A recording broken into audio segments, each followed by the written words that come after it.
Inna ad-dina 'indallahil Islam.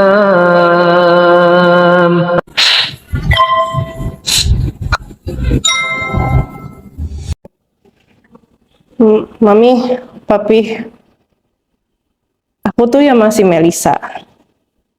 Nggak ada,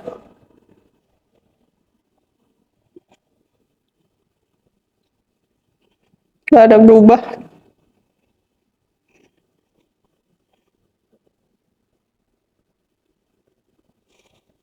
Paling ya cuman agama. Tapi walaupun mami bilang aku bukan anak mami,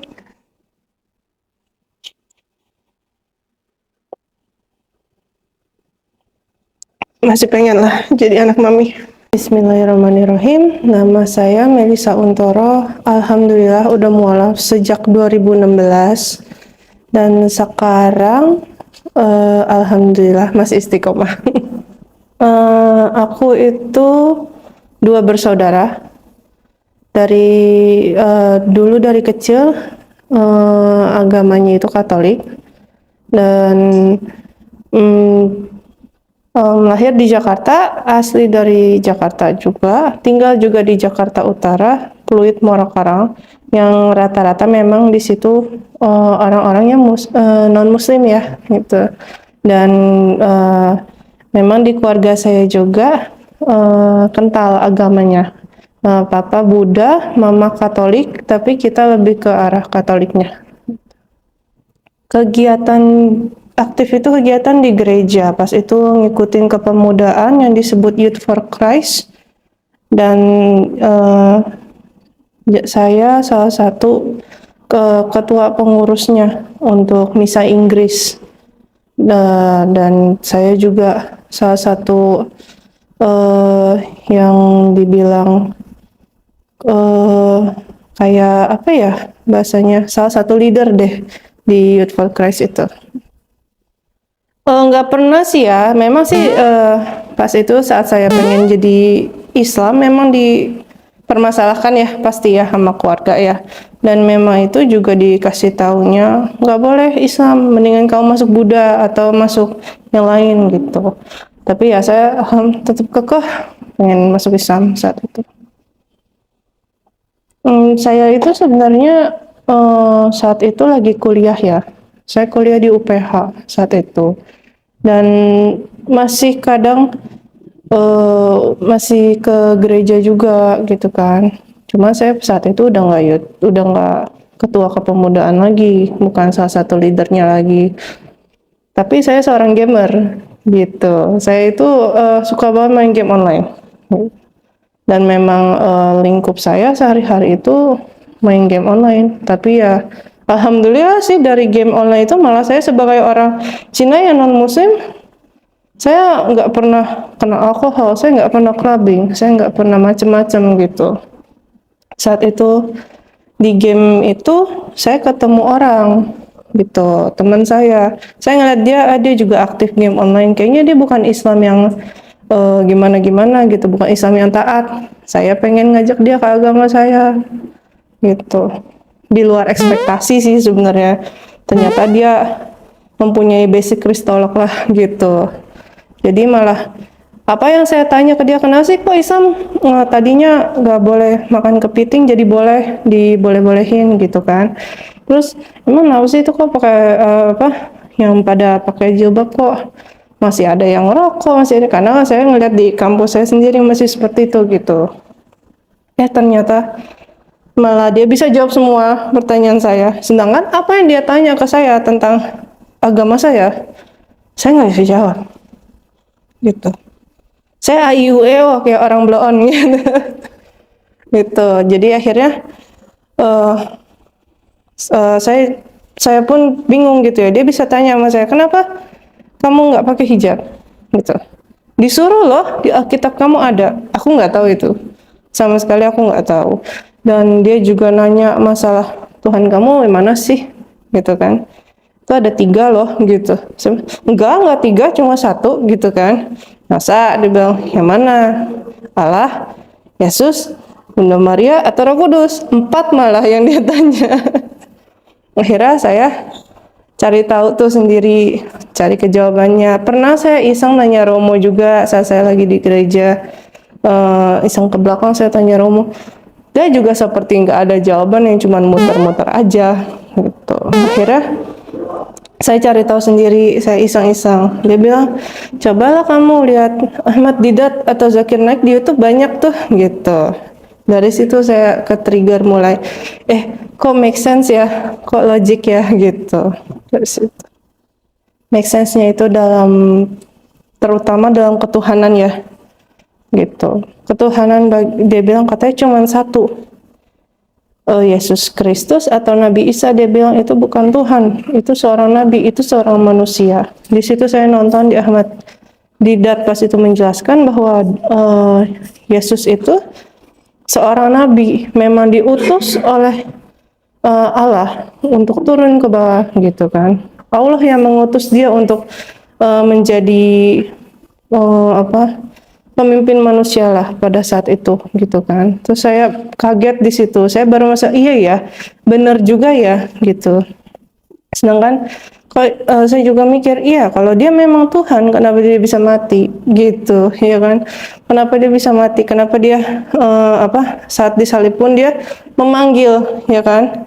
Memanggil Allah mana gitu kan, Bapaknya kemana sih? Saya dalam hati saya, iya ya, kok seperti ini?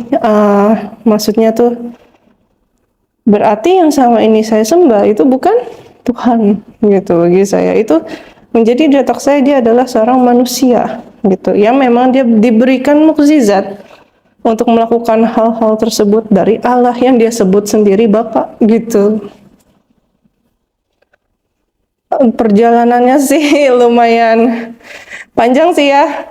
Awalnya ya pertama kali ngomong dulu sama orang tua gitu. Tapi itu juga saya mutusinnya agak lama, setahun itu saya kayak orang kelimpungan, bingung gitu. Gimana ngomongnya sama orang tua, nanti berikutnya seperti apa. Apalagi kan kita yang tahu sendiri ya, orang tua kita seperti apa gitu kan. Yang pastinya nggak bisa terima gitu kan. Jadi akhirnya pas itu saya ngomong sama teman saya yang di game itu, saya bilang sama dia, mau masuk Islam dong gitu kan. Terus dia cuman bilang, yakin lo, jangan main-main lo, kalau main-main gue nggak mau bantuin, dia bilang gitu. Saya yang kayak, ya yakin gitu kan, karena saya juga udah gimana ya, kita ke gereja juga udah nggak percaya gitu, ya kan agak sulit gitu loh untuk menerima jadinya. Akhirnya saya bilang sama teman saya, ya udah, dia bilang katanya coba deh hubungin Mualaf Center gitu. Dari situ alhamdulillah dibantuin sama Ko Hani Kristianto. Saat itu hubungin beliau langsung ketemuin saya, langsung ditanya bagaimana keluarganya, apa segala kemungkinannya bagaimana. Akhirnya saya bilang sama orang tua bahwa saya mau masuk Islam. Pastinya negatif. Kena usir sih enggak, malah dikekep di rumah, di dalam kamar itu nggak boleh tidur aja, harus bareng orang tua gitu jadinya. Karena setiap kali saya nonton TV ada azannya, kayak orang tua jadi wah langsung matiin gitu kan. Jadi ya akhirnya saya sama orang tua juga mulai renggang, agak jauh gitu jadinya. Akhirnya pas itu ngobrol-ngobrol sama Ko Hani, dia bilang katanya, gimana kamu gitu kan. Saya mau kabur aja deh kok, saya bilang gitu. Akhirnya saya kabur gitu. Kemudian terus dibawa sama beliau ke Sentul, Masjid Azikra, almarhum Ustadz Arifin Ilham. Terus sama almarhum beliau langsung bilang, ayo ntar syahadat gitu, bisa syahadat apa segala. Dan saya langsung memutuskan saya mau syar'i gitu. Deg-degan sih pastinya, karena gimana juga kan kita mau melepas agama kita yang sebelumnya gitu kan, menuju sesuatu yang baru gitu. Jadi saya rasanya antara deg-degan, antara senang, antara lega. Semua campur aduk jadi satu sih, gitu rasanya. Belajar sholat itu lumayan lama ya. Aku sekitar 2 minggu itu baru lancar gerakan. Itu pun bingung-bingung ya, kadang ruku 2, kalau maghrib yang atahiyat pertama, yang kedua, terus ketiganya langsung atahiyat akhir, kadang masih kagok gitu kan. Pas itu di belajar sholat juga masih diem-diem gitu kan, masih bingung, tapi alhamdulillah sih kayaknya agak sebulan lebih sih ya, alhamdulillah udah bisa sih semuanya. Ya surat-surat aja ya, surat-surat pendek ya, juz amma gitu kan. Lebih tenang Islam ya pastinya gitu, karena saat berdoanya itu kan saya merasanya ya langsung ke Allah, nggak pakai perantara ini perantara itu, beda dengan sebelumnya gitu. Dan memang rasanya ya ibadah itu lebih fokus gitu, karena ya memang langsung ke Allah tanpa perantara apapun. Itulah yang saya utamakan ya, rasakan saat lagi sholat gitu. Kita bisa, maksudnya tuh lebih leluasa tanpa syarat-syarat yang aneh-aneh gitu. Kalau di gereja kan memang ya harus ke kadang ke Bunda Maria dulu, kadang ke Yesus dulu, apa segala. Jadi memang lebih tenang lah Islam. Memang keteduhan itu gimana ya dapatnya juga, saya agak-agak susah menjelaskan gitu, tapi memang lebih teduh aja setelah sholat. Itu kita merasa lebih lega, dada apa semuanya gitu. Pas saya syahadat itu, orang tua saya, papa saya terutama, datang hadir gitu. Tapi memang saat itu tujuan dia sih untuk bawa saya pulang gitu. Dan beliau hadir saat itu, dia lihat saya syahadat dan lain-lain. Yang pasti dia sih nggak berkata apa-apa ya, karena saat itu sih ya memang saya sudah syahadat gitu. Dan saat itu mama saya yang lumayan histeris gitu, karena dia merasa kok saya tetap syahadat gitu, kok saya tetap masuk Islam. Apalagi saat dia lihat saya mungkin langsung syar'i, dia juga agak shock gitu. Ya memang sih itu nggak saya hindarin sih, memang harus dijalanin ya, emang prosesnya mualaf gitu. Memang harus hadepin orang tua, dan ya reaksi mereka ya cukup shock. Tapi sih untuk sekarang belum bisa menerima juga masih. Jadi ya pelan-pelan lah, insya Allah nanti. Itu sih pasti kepengennya semua ya gitu, pengennya sih ngajaknya ke Islam gitu. Cuman kan ya kita tidak bisa memaksa seseorang gitu kan. Dan ya saya cuman doa aja gitu, insya Allah kalau mereka bisa masuk ya amin ya tuh ya Allah gitu kan. Tapi kalau secara saya ke mereka, saya nggak pernah memaksakan. Lakum dinukum waliyadin gitu. Mami, papi, aku tuh ya masih Melisa, nggak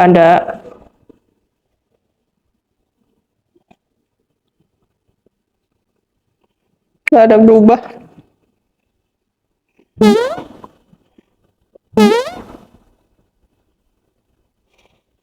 Paling ya cuman agama. Tapi walaupun mami bilang aku bukan anak mami,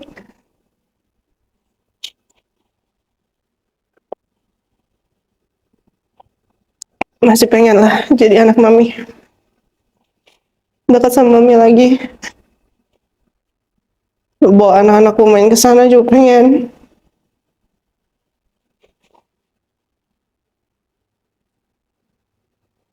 Pengen lah saya cici lagi.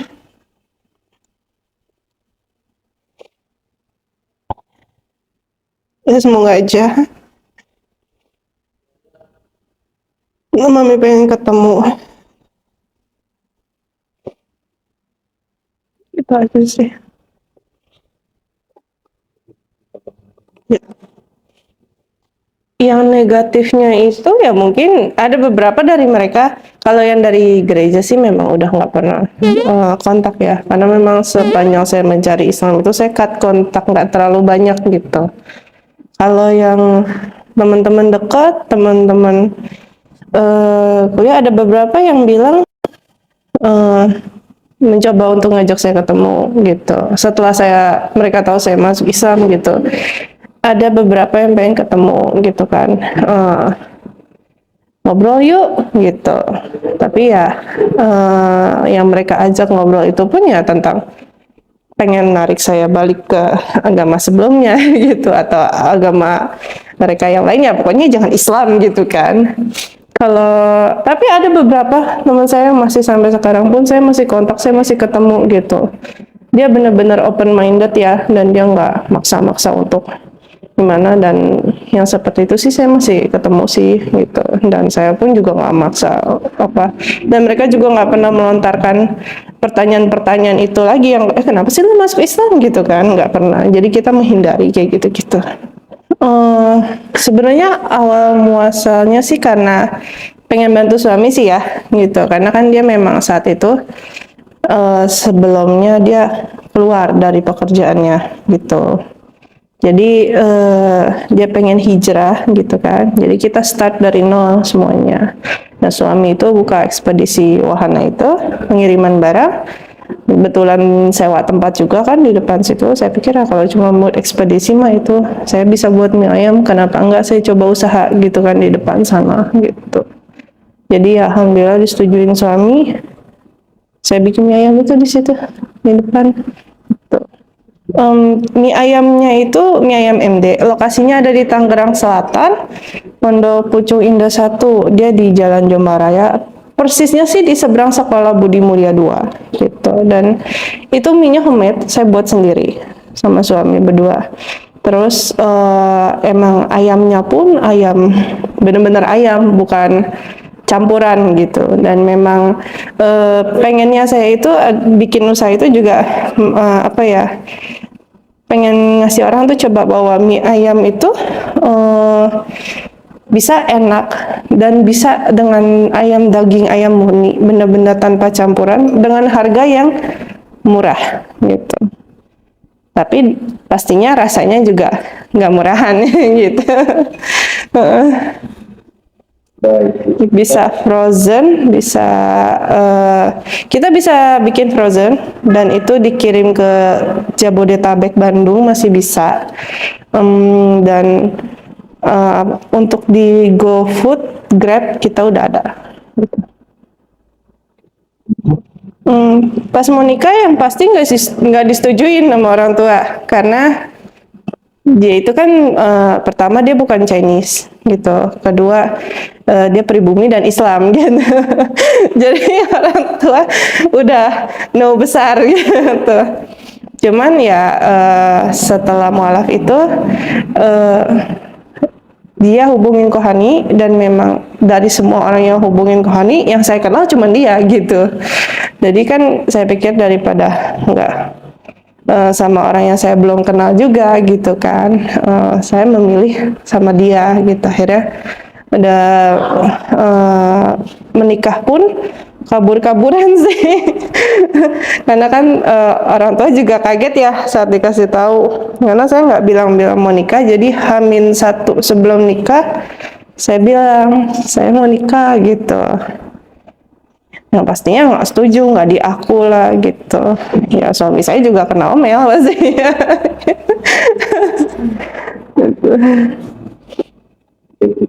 Belum sih.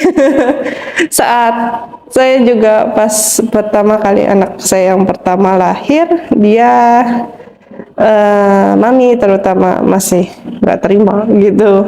Katanya ya belum, bukan cucunya, dia bilang gitu, karena saya menikah bukan sama yang Chinese gitu. Seperti itu.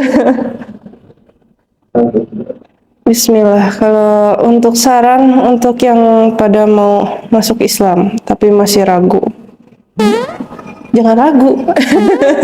Insya Allah itu udah benar gitu. Dan memang kalau misalkan kalian masih ada rasa ragu atau apapun, aku juga dulu seperti itu, dan aku tuh memantapkan gitu, pelajari lebih dalam lagi, bacalah kitab kalian sendiri apapun itu agamanya gitu. Dan memang harus dibandingkan dengan Islam gitu. Untuk mendapatkan logika itu sendiri. Kalau saya memang masuk karena itulah yang memang masuk common sense saya gitu loh. Jadi ya insya Allah kalau memang ditekunin, memang dipelajarin agak lebih dalam dikit aja, mungkin akan dapat hidayah itu, akan ketemulah hidayah itu untuk memantapkan diri. Saya harus pindah gitu. Itu aja sih. Kepengennya sih ya sebenarnya ya sebanyak mungkin orang ya hijrah. Nah, entah itu yang masih memang Islam dari lahir ataupun yang Islam apapun yang non Islam gitu. Saya pengennya mereka semua menikmati hidayah ini gitu. Apa sih itu Islam? Kenapa sih kok mereka indah gitu? Kekeluargaan yang tanpa darah gitu. Maksud saya tuh apa ya? Mereka tuh sangat baik satu sama lain. Itu yang saya pengen, visi misi saya tuh pengennya tuh orang tuh melihat Islam tidak hanya dari omongan orang gitu. Mohon maaf banyak yang negatif gitu. Rasakan sendiri gitu bahwa yang dibilang orang tentang Islam yang negatif-negatif itu bukan Islam, itu manusianya yang menjalankan. Yang saya pengen itu adalah orang melihat Islam secara keseluruhan pengertiannya gitu. Islam secara kafah berarti bukan cuman dari media ataupun sosmed. Karena menurut saya saat ini terutama di Indonesia krisis sekali itu gitu. Peperangan antara agama non muslim dan muslim menjadi perbahasanya tuh minoritas ya kan, dan non minoritas lah, mayoritas lah. Sekarang menurut saya sangat pecah Indonesia gitu. Dan yang saya sayangkan adalah bahwa yang dibaca tentang Islam itu hanya dari sepihak aja, tidak melihat secara keseluruhan bahwa Islam itu sebenarnya tidak seperti itu, tidak seperti yang dibicarakan di media ataupun di sosmed. Gitu. Hal simpel sih sebenarnya, tapi sulit banget dijalaninnya. Untuk mualaf pastinya tetap istiqomah dan benar-benar ngejalanin agama Islam. Jangan sekedar saya masuk Islam ataupun itu hanya untuk menikah atau apapun, tapi nggak dijalanin, tidak sholat 5 waktu, tidak mengetahui Al-Quran gitu. Pengennya sih begitu. Dan pesan saya sih tetap keep istiqomah aja, itu yang pasti. Kalau untuk non muslim di luar sana, muslim ya berarti. Untuk muslim di luar sana, kalau bisa ya pelajarilah, dalamilah agama kalian. Dan pedomannya tuh memang Quran, bukan yang lain. Gitu. Dan jangan gampang terpengaruh, itu aja sih. Terima kasih banget, jazakumullah khair buat ngaji cerdas untuk kesempatan ini buat sharing, dan tetap maju buat ngaji cerdas. Perbanyak terus interview mualafnya, karena insya Allah ini bisa inspirasi untuk orang jadi hidayah mereka. Assalamualaikum warahmatullahi wabarakatuh.